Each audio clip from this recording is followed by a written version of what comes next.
দেখো, পাঁপড়ের তরকারি খেয়েছো, আলু দিয়ে পাঁপড়ের তরকারি।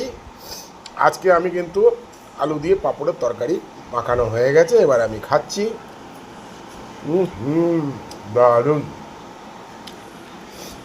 এক কথা দারুণ বলা যেতে পারে।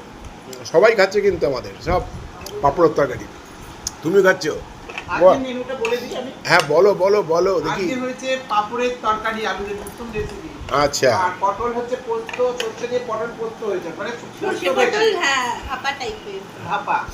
আর হয়েছে এই যে ফুলকপির পাকোড়া, ধনেপাতা কাঁচা লঙ্কা দিয়ে। আচ্ছা। আর হচ্ছে কি পাপড় ভাজা।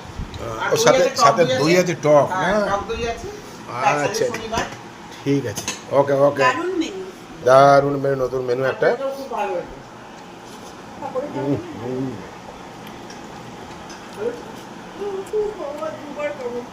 হুম। এখানে একবার খাচ্ছি।